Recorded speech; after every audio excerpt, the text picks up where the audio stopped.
Good afternoon, ladies and gentlemen, and welcome to the September planning meeting. I've received apologies for absence from Dr. Kelly and Mr. Bray. Are there any declarations of interest or lobbying of members or unaccompanied site visits that you would now wish to make us aware of? No. No. No. No. Right, so none in relation to this meeting, either under subsection 1 or 2. Item 3, to approve as correct record the minutes of the meeting of the Planning Committee held on the 2nd of July. These have been circulated. May I take them as a true record, please? So moved by Mr. Holton, seconded by Mr. Yabsley. May I see all those in favour? Any against? No, thank you. So, any matters arising from page 1? Page 2? Page 3? Page 4? And page 5. Thank you. Item 4 is public speaking, and we do have 3 public speakers for the meeting today, and I will call you when we come to the relevant item.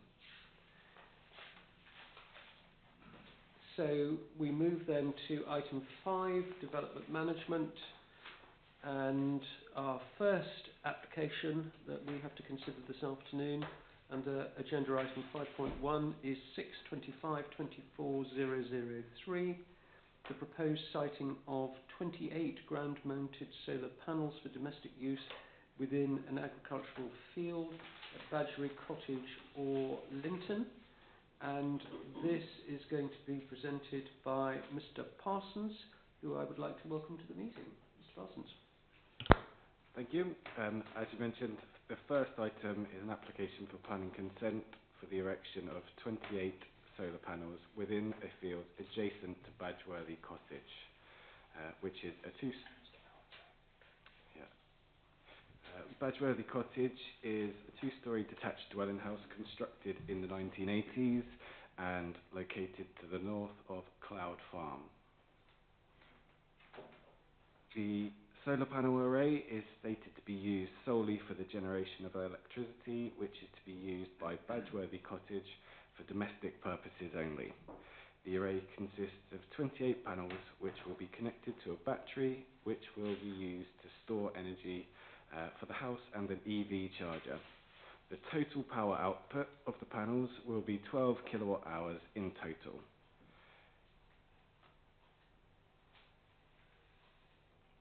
The average home in the UK uses around 3,700 kilowatt hours of energy per year, although this figure does vary dependent on the source. The figure could potentially be produced with a solar array of around 5 to 7 kilowatt hours of power. However, this does not account for EV use. Some research that we've done on the matter reveals that most companies would recommend an array of 10 to 12 kilowatt hours to power a home and an EV, which equals around 24 to 28 panels. This corresponds with the number of panels requested within the application.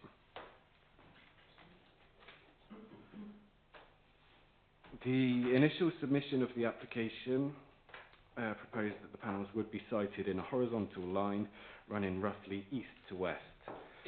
Comments were received from the landscape officer and the Exmoor Society, who both objected to the panels on the grounds of harm to the landscape.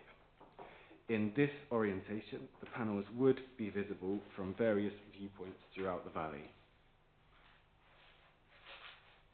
In response to those comments, the applicant has submitted amended plans which group the panels closer to the border of the house and introduce a new beech hedgerow of around 1.5 to 2 metres in height, which would screen the panels from view from the public right-of-way to the east. I think would it be possible for the various locations to be pointed out on those very tiny drawings on the screen? Because I can't possibly read the what and where on those. Which locations do you mean? Well, there are apparently some solar panels and apparently a hedge, Yeah, and sure. I've got no idea on there where they might be. So on this small plan here where the mouse is, this is the house. This line here, this is the beech hedge which has been proposed, and these grid lines here represent the position of the solar panels within the field adjacent to the house. Thanks very much. That's really helpful and clear. No problem. So yeah, ordinarily the site plans would be a little bit larger on their own, but they've all been grouped together on this plan. Okay. So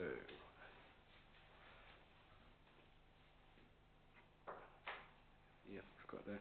So both the Future Landscape Officer and the Exmoor Society were consulted, and then both removed their objections to the proposal on the grounds that the landscape impact would be acceptable in light of the amendments, which is this orientation of the panels and the addition of the beech hedge. So policy CCS5 supports proposals for small-scale renewable energy schemes that assist in contributing towards reducing greenhouse gas emissions and moving towards a carbon-neutral national park. The principle of development is therefore considered to be acceptable. Policy CCD4 requires that solar arrays are clearly associated with the property they intend to serve. It does not require arrays to be sited within the grounds of the house or within the garden, and so the proposal is considered acceptable.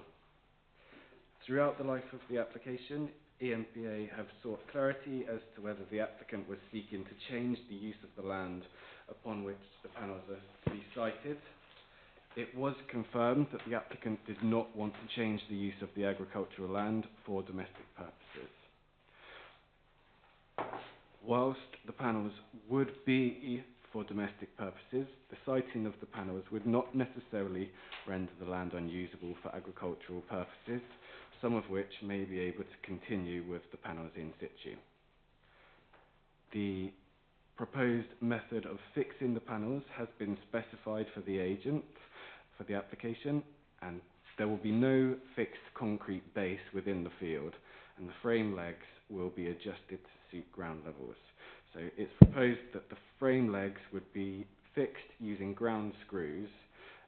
However, if the ground screws are not possible, each leg would be anchored into a 400mm by 400mm concrete pad, which would be below ground level, so only the legs would be visible. Grass will remain under and around the frame panels. If the committee are minded to approve this application, we have suggested that the permission is granted on a conditional basis, which would require that the panels and any associated fixings and cables are removed in the event that the panels become disused. With regard to the impact of the proposal upon wildlife, we have consulted with our senior ecologist, who has raised no objection to the plans. It was commented that if the works took more than 1 day to complete, no trenches should be left open overnight in order to stop any protected species from potentially falling into the trenches and becoming trapped. Additionally, it was suggested that ecological enhancements should be considered. At the time of the comment, the proposal did not include the beech hedges. Whilst the purpose of the hedge is primarily to provide screening for the solar array, a secondary benefit of the hedges is that once established, they will become suitable habitat for nesting birds and useful foraging grounds for other species. So, in summary, the proposal for solar PV panels will assist in tackling climate change and will provide a small but valuable contribution to cutting greenhouse gas emissions. The solar panels are of domestic scale. Whilst they are sited outside the domestic curtilage of the dwelling, they would be sited close and in a position that is considered to be visually well related. The solar array is of small scale and relates closely to the domestic use of the property, and is considered to be acceptable in policy terms, which is why we are recommending that it is approved. Right, thank you very much, Mr. Parsons. So, the reason that this application was brought to committee because the recommendation of the officer is contrary to the views of Brendan and Canterbury Parish Council, and I will remind you that they are on page 3, basically that the system is too big for the location, but I think what Mr. Parsons has said is that the number of panels is what one would expect for a domestic property of that size, with potentially an electronic vehicle needing to be charged there as well. So I think what we're hearing from the planning officer is that actually what is proposed is suitable for a domestic circumstance. The other point, I just wondered if I could raise this as a general issue with possibly you, Mr. White. I am aware that in other authorities there is a definite time limit on how long the panels should remain. 40 years, I think, is often a number of years. Quite a long time, but nevertheless there is a time limit. I know we have condition 3 that should the use cease, the panels should be removed within 6 months. You obviously don't feel it is necessary to have a time limit on the lifetime of the panels. However, is this something that we should be thinking about, or have you thought about it and discounted it? I mean, Chairman, it's within the gift of members here today if they wish to have a specific time limit condition on there to apply it. From the officer's point of view, the way we've rationalised it is to say if the panels are operating and functional, then the impact is acceptable, hence condition 3. Yep. To have something time specific, they could still be functioning at that time. They may cease operation before then. So I think our preference is with the condition 3 as it's worded, because that just gives the flexibility to either see them removed before or later if they cease either side of what might be a full time period. Just one thing to add is I believe the cables, there was some information submitted with the application that said the cables were rated for 25 years. Okay. So there'll be a degree of built-in obsolescence. I think so. Yeah. Okay, thank you. Mrs. Smith. Yeah. Sorry, thank you. I was just wondering about deterioration. I mean, because we're saying if they're working, I mean, how well do they have to be working before they have to be removed? Because I think that was probably why I think there was you're saying 40, but I thought 25. But whatever, there was a large number of years put on. I think when it was previously Somerset Western, Taunton Dean, I think when they had solar panels. But that was my understanding, like maybe because of deterioration. As I say, I don't want to confuse the issue, but I am aware that other authorities do impose that, and I think we just need to be clear as to why we don't, and that's fine. I think what Mr. White has said is fine. Chairman, I was going to add, we could have, I guess, a combination of both. You could actually expand the wedding condition 3 to have a time period. It's whichever's the sooner, if there's a preference for that. Well, and unless members feel very strongly about it, as I say, I'm raising it as a point of concern stroke interest, but it isn't necessarily something that we need to change your recommendation because of. Mrs. Nicholson. There were people before me, but what I was going to say was my concerns, which were about the size and why was it, have been very carefully covered, and I think that's very useful. By the way, thank you for my microphone. That's okay. And I think I wonder, in terms of future consultation with consultees on something like this, they might be reminded that we're talking about EV vehicles as well as actually domestic use, and we might not have had that objection from either of those bodies. It seems to me that it's an entirely appropriate application. I'm entirely happy with if it's working.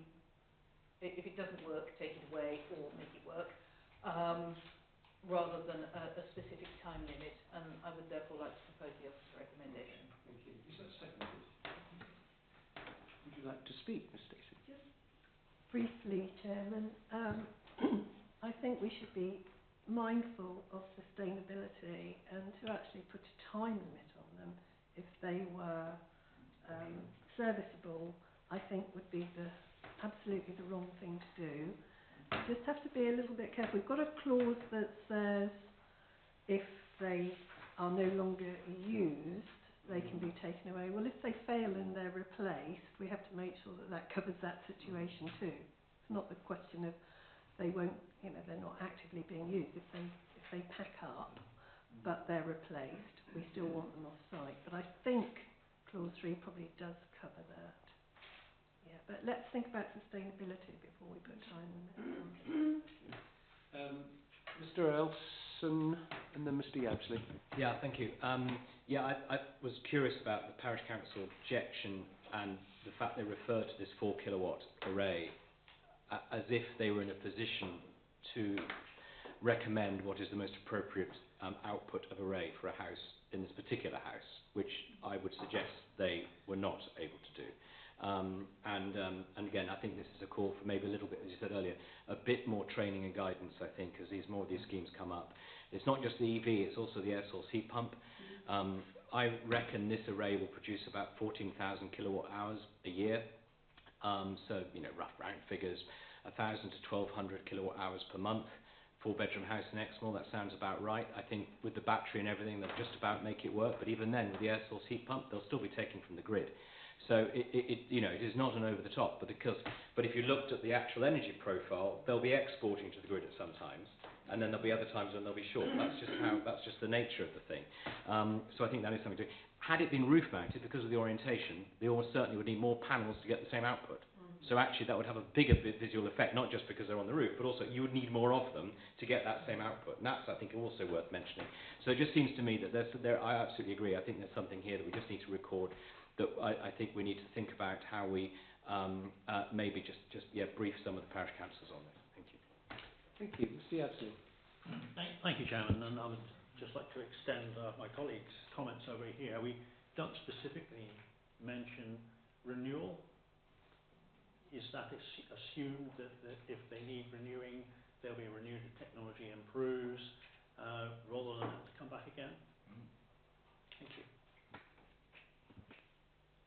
Yeah, Chairman, they would repair a faulty panel would be appropriate to repair within that. I mean, this would be looking at the array as a whole.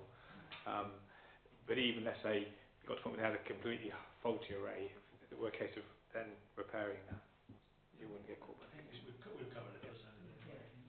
I would hate to feel that they had to come back to upgrade or to renew, not the whole thing, but the panels, because they don't upgrade already. Okay. Thank you very much, ladies and gentlemen. Is there anybody else that wishes to say anything? If not, it's been moved by Mrs. Nicholson and seconded by Ms. Stacey that we should accept approval on this item. May I see all those in favour, please? Right, that's NIMCOM. Thank you very much.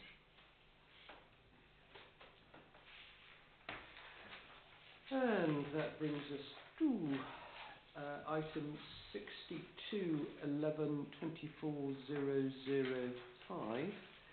And this is proposed removal of existing visitor shed and replacement of new visitor hut in new location at Lorna Doone Farm, Orr. And this again is going to be presented by Mr. Parsons.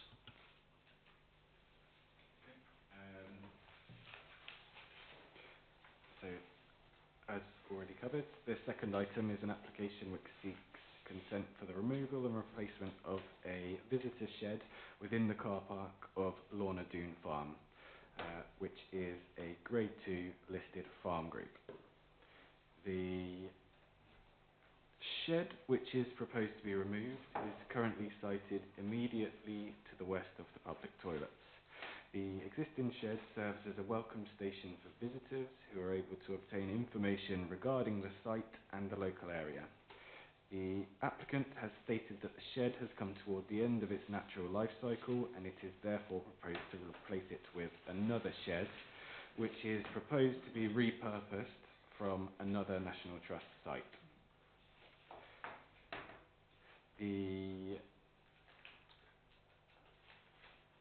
This is the existing plan, and this is the proposed shed. So the Historic Environment Officer has been consulted on the proposals and has raised no objection in relation to the impact of the proposal upon Lorna Doone Farm as a heritage asset. The proposed replacement visitor shed would be constructed of timber. The proposal reinforces landscape character through the formation of additional on-site planting and makes use of the existing topography of the site to reduce visual impact. And when I say that, I mean that they're using the bank behind the position of the proposed shed for screening. Policies RTS1 and HCS6 seek to support applications for high quality proposals which support the tourist industry and the needs of visitors when they are of an appropriate scale and location. Within the initial submitted documents, the applicant originally proposed that the concrete base upon which the old shed was sited would be repurposed as a station for washing dogs prior to visitors returning to their cars. The inclusion of this dog washing station was cited as a concern within several objections to the planning application, including from the parish. In response to the objections, the applicants sought to amend the application and have now removed the dog washing station from the plans. The location of the replacement shed has been cited within objection letters. However, this has been carefully considered by the applicant and their agent. In their letter dated the 15th of April, the agent for the application explained that the existing shed location encourages visitors to stand and gather close to a vehicle exit point, which could potentially be unsafe. They also stated that the new location of the shed will remove pedestrians from gathering within this space, and the bank behind the shed would provide additional screening, reducing visual impact. And further to this, the plans have been amended to include extra planting. Comments have been made on the application which suggest that it may be more appropriate to locate a visitor welcome centre within other buildings on site. However, it is not within the scope of this application to speculate whether there are other buildings that may be capable of conversion. This application seeks to determine whether or not consent should be granted for the application before us based upon current, local and national planning policy. An objection was raised by the EMPA ecologist on the grounds for the potential for the works to disturb protected species. However, upon submission of further information, this objection has been removed. It was suggested that in the event the application is approved, conditions should be attached to any permissions which secure ecological enhancements in the form of 2 bird or bat boxes, which are to be installed on the new hut or on nearby mature trees. Unfortunately, this condition has been omitted from the report that was submitted to the committee. However, if the committee are minded to approve the application, then we would recommend that those conditions are attached to any permission. In summary, the proposed replacement shed is to be constructed from natural, sustainable materials. It would have a traditional appearance and it will be largely screened from view by additional planting proposed within the application, and therefore would not result in an unreasonable impact upon the character of the site or the wider area. The proposed shed is of a suitable scale which is compatible with its proposed location and the wider setting of the landscape and heritage assets. The proposal seeks to strengthen the rural economy and meet the needs of visitors to the area, and it is considered that the works are compliant with local and national planning policy, and therefore it is recommended that the application is approved, subject to the appropriate conditions. Right, thank you very much, Mr. Parsons. We've got 3 speakers on this item. The first speaker is Mr. Nigel Webber. So, Mr. Webber, if you could come to the microphone, please. And if we could just make sure that it's on, and then you'll have 2 minutes from when you start to speak. So do please take a seat, and we'll time you from when you start. How do I turn this on? There should be a talk button on the front. Ah, There you go. the big button. Thank you. Good afternoon. Thank you for this opportunity to put my observations and concerns to the committee. The application by the National Trust at Malmesmead makes a safety point about people congregating around the existing shed and parking meter, where vehicles are now driving from one car park to the other. To my knowledge, and I've lived in Brendan all my life, there was only ever a footpath past the shed with a pedestrian gate in the bank. It is only recently that the bank has been altered to make a large enough entrance for vehicles to drive through. The original entrance to the car park, nearest the shops and the buildings to the south of the site, is directly from the road with good visibility in both directions.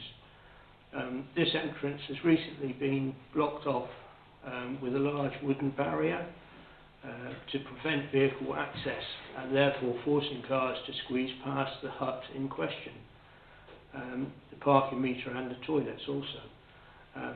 It seems to me that there is no need to have yet another construction when there is so many derelict and unused buildings on the site,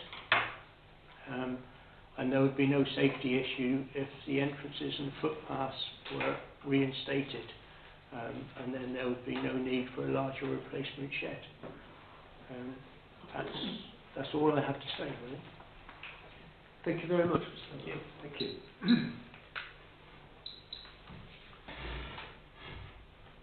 Our next speaker is Karen Wall from Brendan and Countisbury Parish Council.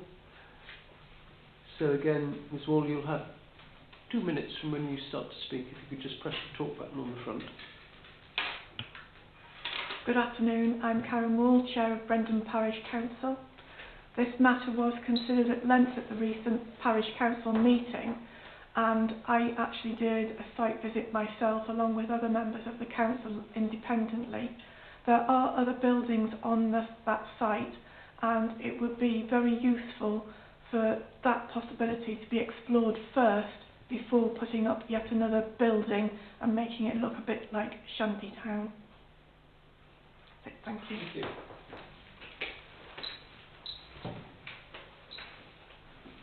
And our final speaker is Catherine Smith, on behalf of the National Trust, the applicant. Again, Ms. Smith, you'll have 2 minutes when you start to speak. Thank you, Chair. So I'm speaking today on behalf of the National Trust, and we are pleased to acknowledge that the Planning Officer supports the proposal. We have amended the application and submitted additional information to address concerns raised during the planning process. We've removed the dog wash station from the proposal as requested by the Parish Council and others. The existing stone buildings aren't suitable for conversion into a welcome hut from the car park, as they are not directly in the car park and refurbishment would be disproportionately costly. Moreover, it could have an environmental impact if any of the bats and birds are currently using these buildings. The proposed location improves the safety of visitors, including dogs and children, to gather in a safe space to allow them to be greeted and promote opportunities for the understanding and enjoyment of the area in line with the National Park's purpose. We have provided a high-level landscaping plan to further shield the new hut. To clarify, the senior ecologist withdrew his initial objection after additional photographs were sent to him and recommended that we install 2 bird or bat boxes in mature trees near the new location, which we are happy to comply with. The current hut is located right outside the toilets, which is not an ideal location for a place for visitors to gather, chat and gain local information. The existing location opens out onto the track which vehicles, including delivery vans, use to exit the car park, presenting a safety risk as visitors and dogs congregate in front of the building. And the new hut is a repurposed hut that was previously used at Arlington, so has a low carbon footprint. The proposed location behind a bank shields the hut from Lorna Doone, and the landscape plan helps increase this, while also providing a greatly improved visitor experience. We hope that members appreciate the efforts that we have made to address the feedback, and given the benefits and small scale of this proposal, it is hoped that members will support the officer's recommendation today. Thank you. Thank you very much. Okay, members, could I just ask, please, for a reiteration of the potential conditions on ecology, should this be approved? Chairman, shall I read out suggested wording for the additional conditions? So it would be, prior to the first use of the building hereby approved, details of and for the installation of bird or bat boxes to be installed on the building or nearby tree shall be submitted to and agreed in writing by the local planning authority. Once agreed, the bird or bat boxes shall be installed in accordance with the agreed details within 1 month of the written approval of the details. Okay. Thank you. Just so that members are clear about what the additional condition might be before we have the debate. Mr. Petrinos. Thanks, Chairman. Yeah, I can quite see the concerns of the parish council about another building in a place that is full of buildings, not fully used. But of course, that isn't, unfortunately, our role as a planning committee. It's just, our role as a planning committee is just to say, does this application that is before us today meet all the various requirements of local and national planning policy? And if it doesn't, can we put conditions on to make sure it does? And that's kind of where we've got to. So I can't see that we can't say to the National Trust, don't put it there, go and convert that building, because it's just beyond our gift. So I was just trying to do that to help to explain to the parish council members here what we can and can't do. Essentially, we have to consider the application before us, not potential other might-have-beens. Not too right. Mr. Olsen. Yeah, thank you, Chair. Yes, I can't see where the planning reasons are for why this objection was raised by the parish council, but that's a separate issue we can discuss at another time maybe. But of course it is replacing a building, it's moving it slightly, but it is replacing a building, and it's reusing materials. In fact, I thought I recognised the shed because it's from near me in Arlington. Good to see it have a new life in this new site, and that's great. And of course reusing materials in that way is exactly what our local plan says is something we'd like to see happen, so that's all good. And it's up to the applicant how they organise their business. So that also, as Mr. Petrino says, is outside our remit. I just want to raise one point, because it did concern me when I first read this a few days ago, which is regarding the dog washing station, partly because I really don't find any reference in our local plan to how we govern or monitor the use of a hose pipe for purposes of washing dogs or anything else. And I don't quite see why this was actually removed by National Trust. Because, of course, as we know at the moment, current guidance is that dogs should not be washed in rivers because of the flea treatments that are persistent in the ecosystem for at least 90 days and actually are causing huge problems across our waterways. National Trust itself has done some work on this. Other various wildlife charities are also working on this. We should not be encouraging the washing of dogs in rivers. So I'm disappointed, actually, that the National Trust decided to think that this would be a good idea to remove it. I'm almost tempted to ask us to put a condition on to insist they reinstate the dog washing station. That might be over the top. So I think what I would like to do is just say, could we, the committee, please ask the National Trust actually to reconsider regarding the dog washing station, to look at their own policies and procedures on this, and then maybe put up some information up there for their visitors to allow them to understand why it's important. And actually, I would also like to propose the motion that we accept the officer's recommendation. Okay, thank you, Mr. Olsen. You can propose the motion. I'm afraid we can't really make any other comments as to what the National Trust may or may not be invited to do, but I'm sure they've heard what you've said. That's what I meant, yes. Right, so being proposed by Mr. Olsen. Would anyone like to second that? Mrs. Smith, would you like to?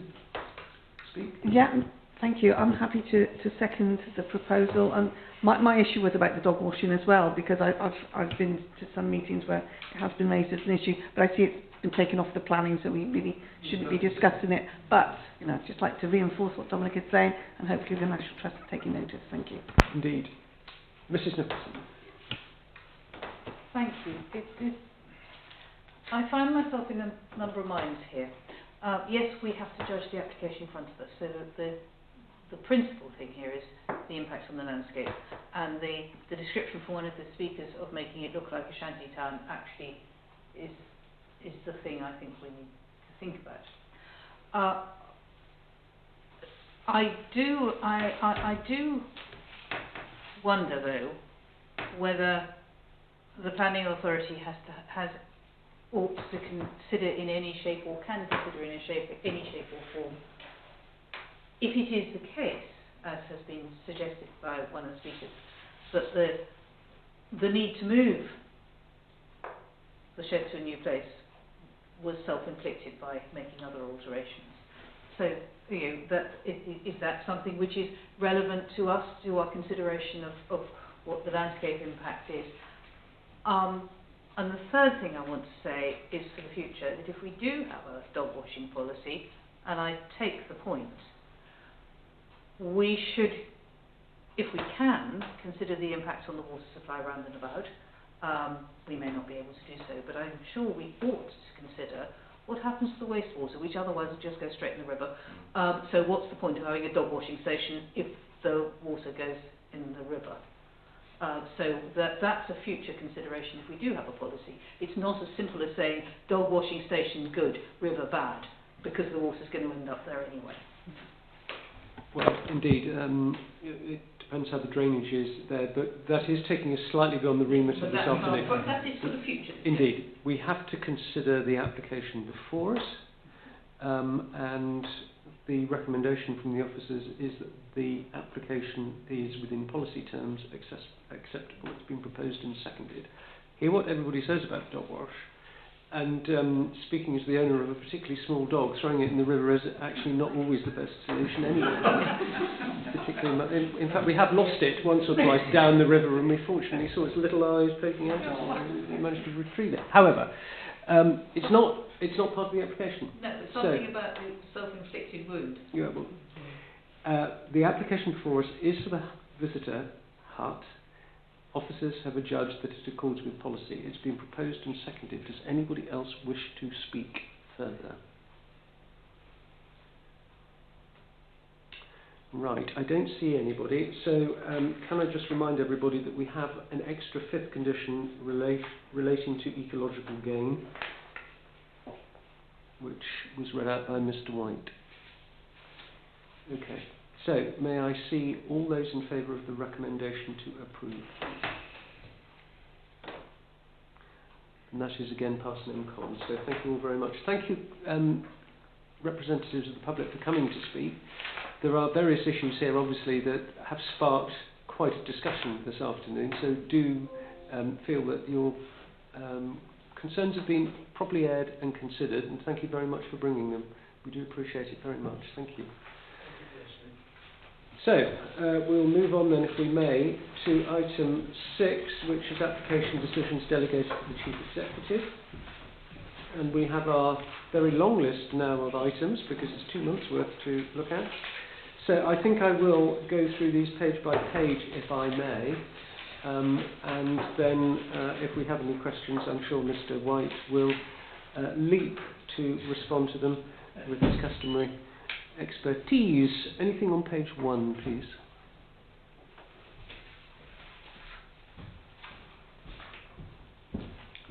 Feel free to jump in. Okay, page 2.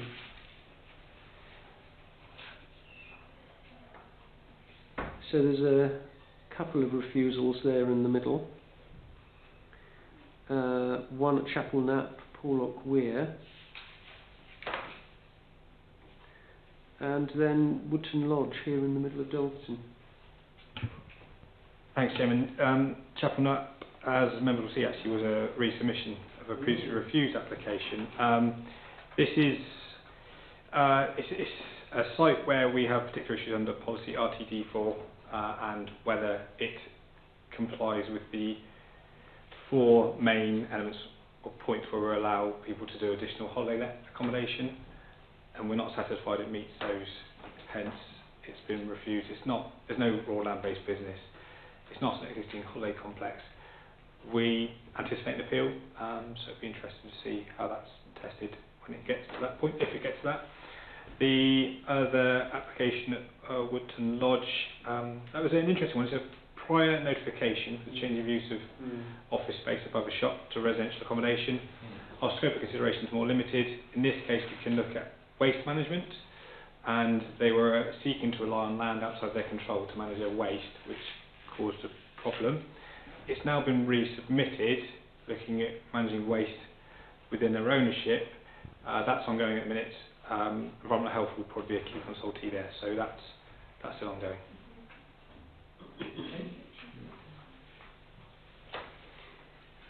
Page 3.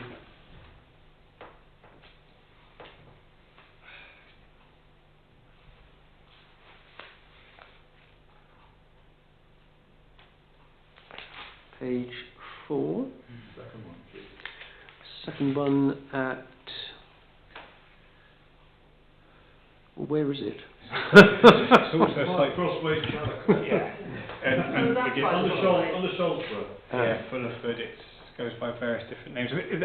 Like a number of members may know, there's quite a long history of unauthorised works here.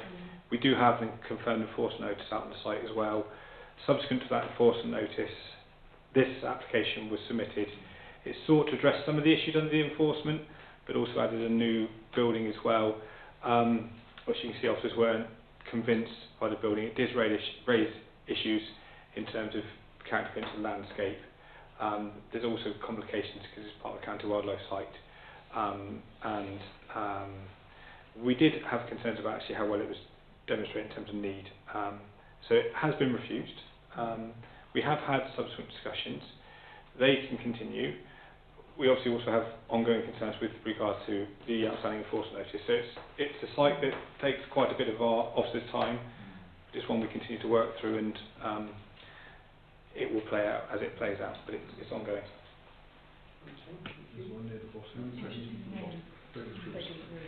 Beggars Roost. Beggars Roost too. Members will be aware, obviously, there are policies within the local plan which seek to protect community facilities, including public houses.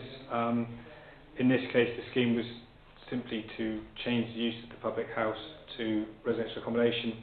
Raises issues in terms of principle, in terms of actually have they properly demonstrated that the public house couldn't be viable. We don't think they have. And then in terms of the reuse, it was simply presented as a market dwelling, a big market dwelling as well, which doesn't fit with our housing strategy. So we were looking to say, well, even if you get there, the options are locally affordable accommodation really, and you've also got to look at the scale. So it was one that really was quite a long way away from where we would seek to get to with planning policy, hence the refusal. More positively, I see that in the middle page of the page, land at Bryant's Hill, discharge of conditions approved, so that's making progress, that's good.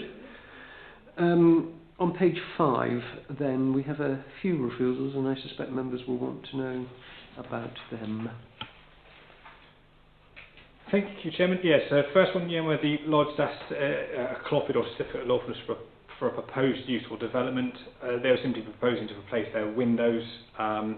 It's not permitted development, so all the refusal basically says that you need a planning application, and we are continuing discussions around that, so that will hopefully run its natural course. Next refusal on the list is Middledean Farm. Again, this is an interesting case again. The history here is that you've got the original farmhouse, and then a farm behind it was converted to holiday use. The circumstances of the applicant were such that they wanted to swap the occupancy conditions around. So the barn became the open market dwelling. The original farmhouse became the holiday let. That was controlled through conditions. And there's also a condition linking the two, so they can't be sold off separately, largely because they sit very close to each other. So we wanted to make sure there's some control of one on the other, because without that, there's likely to be harm to the mutual amenity between the two. So I think condition 14 is the Hollyoxy condition, and condition 15 is the one that ties them together. We weren't happy to see those removed, firstly because removing the link would probably introduce amenity issues, and not having the Hollyoxy condition would mean, well, we would then have an open market on the open countryside, which is problematic under a housing strategy, unless they're prepared to follow the locally affordable route or even extended valued way. So there's still options, but they weren't options they wish to pursue. And again, it might well be one that we are tested at uphill, so we'll see how that runs out. And then finally, Killington House, that was a proposal for an agricultural building, relatively small land holding. There is a dwelling, it does own the dwelling next to the field. We weren't convinced by the scheme presented to us, hence the refusal, concerned in terms of character and appearance of the landscape, but we are seeking to have a meeting, I think next month now, the way things are going, but to talk about what options they may have available. So again, discussions continue there. There may be a solution, it depends on where we can get to with those discussions. Anything else on page 5? Chairman, sorry, on a more positive note, Yes. the last one on page 5 is the land Notice that adjacent one. to Red Cross Farm. I think many members might have had an email about that with regard to concerns around how long it had taken us to get to decisions. It's one, thankfully, we have been able to work through, and actually it's a really positive outcome because it's another permission for a dwelling for locally affordable dwelling. So it's good to see that one resolved. Good. Item 6, page 6 rather.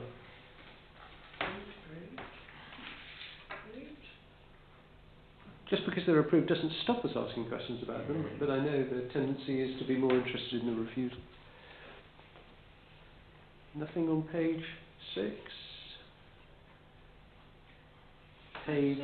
Let me just note that Yes. we are interested in the refusals as to why they have been refused.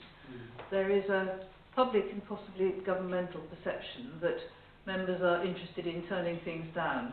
That is not the case in this authority. And I think we should celebrate that.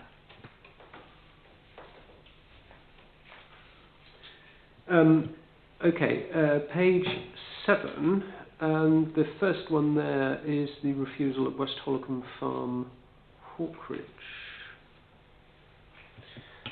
Yeah, so this is a scheme, I guess there's two main elements to it. One was a conversion of a building close to the main farm complex, and the other was the erection or the siting of a timber cabin in a tree area set further away. Miles away. Well, that's it, yes, that's set further away. So from Officer's point of view, the building conversion, we weren't actually convinced was a conversion. It's a pretty basic timber building, and we weren't really convinced about its impact in terms of its appropriateness for character and appearance if that were to be converted as they proposed. So that had concerns its own right. And then the timber cabin, it was set away too remote, and officers weren't convinced either that would have an acceptable impact on the character and appearance of the landscape. So again, that's a refusal on that basis. Okay, and the 3 from the bottom is an interesting one. That's listed building consent for the air source heat pump on the rear roof of the town hall here in Dulverton. So I know that's been problematic from time to time, I think, hasn't it? How they were able to do work to the town hall. But don't feel you've got to comment on it, Mr. White. Yeah, no. I've just drawn members' attention to the fact, as Mrs. Nicholson says, that things are usually possible. Yes, Mr. On that, just a quick one, only because it's another general point, which is going to come up more often, and we've touched on it earlier about air source heat pumps, is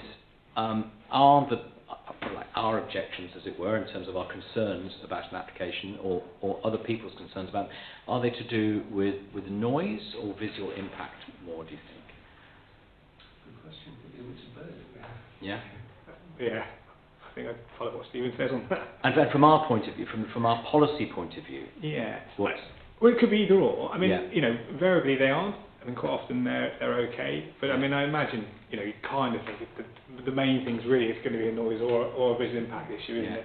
Sure. Yeah. If there are Yeah. issues with it. But the noise, with technology, the noise might get better, but, Yeah. but the visual impact probably can't do much about. Right. Yeah. And then we come to our final page, 8. Okay. Good. A very interesting group of decisions, as usual. So thank you very much for that, and can I congratulate the planning team for having got through that number. Thank you, Jim. I shall pass that message on because I know they've Worked going very quite a hard. lot. Yeah, I know. Thank you. Item 7, to arrange any site visits agreed by the committee. We haven't arranged any as of today, but of course there may be some that we wish to, applications that we need to look at in advance, and if that is the case, the next reserved date is Friday the 27th of September in the morning. Okay. I have not been advised of any other business of urgency, and therefore I will declare... There's one thing discussed earlier. Mr. Olsen. Sorry, this is regarding, so for Mr. White, it's we discussed earlier about Section 106 agreements, and it's just a very simple one where it was agreed that in this committee, if we could just have oversight of that, and it seems to me, and actually that update about the Bankston case is really encouraging. I think it's really just a status sheet, really, of where we are with the current live Section 106s and a very quick status. So hopefully not too much in terms of overheads of admin. If we're then seeing that every month at every meeting, then it's in the minutes, and then that means then the authority in general can then hold us to account for it, because it's something that's coming up a lot. Hopefully that's accepted. I think that's been accepted, so that's fine. Thank you very much. If there's nothing else, ladies and gentlemen, I will declare the meeting closed. Thank you very much.